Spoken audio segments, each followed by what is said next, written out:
ওই সময় আব্বাজান কেঁদে কেঁদে বলেছিল, ও আমার সন্তান তুমি কি জানো না, ও আমার সন্তান তুমি তো জানতে পারো না, এটা আমার প্রাপ্য ছিল, এটা আমার নসিবে ছিল। আমি আমার জনম দুঃখী বাপের সঙ্গে অশান্তি হয়েছিল, আমার জনম দুঃখী বাপের সঙ্গে ঝগড়া হয়েছিল, আমি রাগ সামলাতে না পেরে আমার বাপকে মারতে মারতে মারতে মারতে এই তিন রাস্তার মাঝখানে নিয়ে এসেছিলাম। কিন্তু বেটা তুই আজকে আমাকে যখন মারতে মারতে তিন রাস্তার মোড়ে নিয়ে এসেছিস, আমি বাপের তো কথা তোকে বলি না, কিন্তু তিন রাস্তার মোড়টা তুই যখন টপকে দিয়েছিস, আমি তোকে সাবধান করে দিলাম, আমি যদি তিন রাস্তার মোড় পার করে যদি আবার আমাকে ধাক্কা মারতে মারতে নিয়ে যাস, আমার মতো তোর সন্তান তোকে ধাক্কা মারতে মারতে চৌরাস্তায় নিয়ে যাবে। শেখাচ্ছে কে, শিখছে কে? বাপ নামাজ পড়ে না, বেটার নামাজ পড়তে চায় না, বাপ রোজা করে না, বেটা রোজা রাখতে চায় না, মা গর্ভে সন্তান রেখে পরের গাছের কুল পেড়েছে, আম পেড়েছে, পরের গাছের করমচা পেড়েছে, জামরুল পেড়েছে, ওই পেটের সন্তানটা ওই মায়ের গর্ভে থাকাকালীনই মা যখন ওই ফলটাকে খেয়েছে, ওই সন্তানটা দুনিয়ার জমিনে ভূমিষ্ঠ হওয়ার পরে ওই বাচ্চাটাও চোর বাচ্চা পয়দা হয়ে যাবে।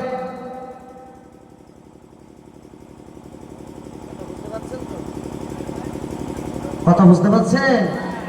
মায়ের গর্ভে বাচ্চা, বাবা তুই নামাজ পড়িনি, মানে বুঝতে পারছো না, এই অবস্থায় নামাজ পড়তে হয়, বসতে পারিনি, শুতে পারিনি, এই অবস্থায় নামাজ পড়ে খাই খাই। আর ওই মাকে জিজ্ঞাসা করো, আজকের টিভিতে কি সিরিয়াল আছে, আজকের কোন কোন জায়গায় কি সিরিয়াল লাগানো রয়েছে, আজকের কোন জায়গায় গেলে এই কাহিনীটা পাওয়া যাবে, মা সঙ্গে সঙ্গে বলে দেবে চ্যানেল নাম্বার এত, তাহলে এত, এই জায়গায় চলে যা, পেয়ে যাবি। ওই মা পশ্চিম দিকে পা দুটো ছড়িয়ে দিয়ে টিভিটা চালিয়ে দিয়ে মা গর্ভে সন্তানটা নিয়ে, ওই জনম দুঃখী মা গর্ভে বাচ্চাটা নিয়ে, ওই বাচ্চাটার কথা না চিন্তা করে ওই সিরিয়ালটা টিভিটা দেখতে শুনলো, ওই সিরিয়ালটা দেখলো, টিভিটা দেখলো, ওই বাচ্চা দুনিয়া জমিনে এসে কান্নাকাটি করবে, কারণ ওর গান শুনতে হবে, কারণ ওর গানের আওয়াজ শুনতে হবে। মা সামলাতে না পেরে বাচ্চাকে দোলনায় দিয়ে এই অ্যান্ড্রয়েড মোবাইল নামক যন্ত্রটা মা চালু করে দিয়েছে, আর দোলায় গান হচ্ছে দেখা হ্যাঁ পেনি বাপ, ও বাচ্চা বলছে বড় হয়ে দেখে নেবে বাপ। এই জন্য জনমুখী মায়েদের বাচ্চাদের কান্নাগুলো আর থামে না, তখন চলে যাবে ফিরোজের কাছে, চলে যাবে মৌলানার কাছে, চলে যাবে ইমাম সাহেবের কাছে, চলে যাবে যে ঝাড়ফুঁক করে তার কাছে, আমার বেটা শোয় না, আমার বেটা খালি খাবে, খালি খাবে, গোলায় পাতুলে দেবো নাকি বল। ও ভাই বাচ্চারে ভুল নয়, ওই ভুলটা হলো মা বাবা, তুমি যে গর্ভে সন্তানটা নিয়ে ওই মা তুমি সিরিয়ালগুলো দেখেছিলে, ওই গর্ভে সন্তানটা নিয়ে মা তুমি টিভি গুলো দেখেছিলে, ওরা সিনেমা দেখেছিলে, গান বাজনা দেখেছিলে, তার ফল তোমার দুনিয়ায় এসেছে। রাগ হচ্ছে নাকি? ভালো হচ্ছে, রাগ হবে কেন? রাগ হচ্ছে? হ্যাঁ রাগ হচ্ছে, রাগ হবে, হ্যাঁ জ্বালা করতে বাবা, তোর আলাদা, জ্বালা বুঝতে পেরেছো? শরীয়তের কথা বলবো, কার দাড়িতে, কার ভুড়িতে, কার পেটে, কার বাড়িতে লাগবে আমি দেখবো না।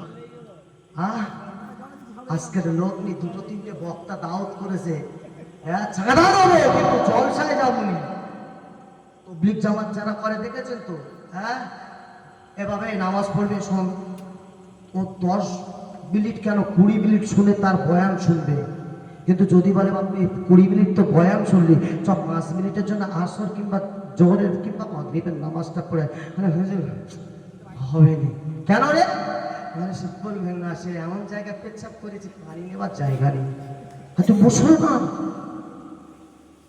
তুই মুসলমান বলে দাবি করিস কি করে?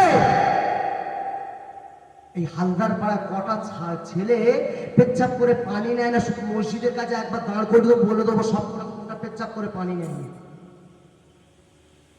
বুঝতে পারেননি? কোনটা পেচ্ছাপ করে পানি নেয় না, মসজিদের সামনে দাঁড় ব্যবস্থা করে দেবে বলে দেবো। আর একটা মুরগি আর একটা ছুরি নিয়ে যাবে। এই আব্দুল্লাহ, আব্দুল সত্তার, আব্দুল গফফার, ধর মুরগিটা। এর বাম্মার কাজ নেই, ছোট বাচ্চাদের ধরে ধর মুরগিটা ধর। কেন রে? সে পেচ্ছাপ করেছিল, মনে নেই পানি নিতে। আজকে যদি ওই অবস্থা আমি আপনি ইন্তেকাল হয়ে যাই, আমি যদি দুনিয়ার বুক থেকে চলে যাই, আমার অবস্থাটা কি হবে?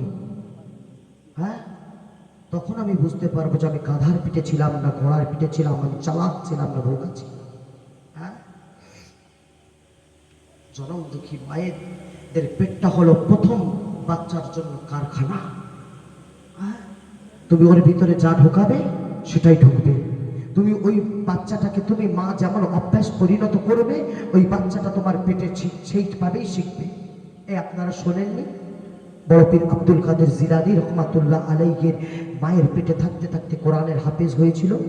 শুনেছেন তো? কি মা কি করতো?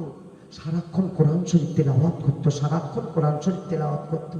এবার যাদের দুটো বাচ্চা তারা বলে ও একটা বাচ্চা বলে ওরাম করেছিল, আমাদের দুটো বাচ্চা জমক বাচ্চা কোথায় কি করবো?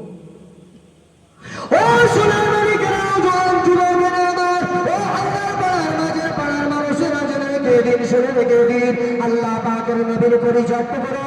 মা ফাতেমা রাদিয়াল্লাহু তাআলা আনহা দুইটা সন্তান ছিল। একটা সন্তানের নাম হলো হাসান, অপর সন্তান নাম হলো হুসাইন। হাসান আর হুসাইন দুজনে যখন হলো, জনমদুখী মা দুটো দোলনাতে শুইয়ে দিয়েছে। দুটো দোলনার সঙ্গে জনমদুখী মা দড়িটা ফিট করে দিয়েছে, লাগিয়ে দিয়েছে, দিয়ে দুটো বুড়ো আঙ্গুলে জড়িয়ে দিয়েছে। সামনে মা জনমদুখী হাঁটা পিষছে, জব পিষছে। একবার হাসানকে দোলনা দেয়, আবার জাপাটা ঘোরায়, একবার হুসাইনকে দোলনা দেয়, আবার জাপাটা ঘোরায়। আর মুখে আল্লাহ পাকের পবিত্র কালামুল্লাহ শরীফ কোরআনুল মাজিদ আওয়াজটা পড়তে থাকে।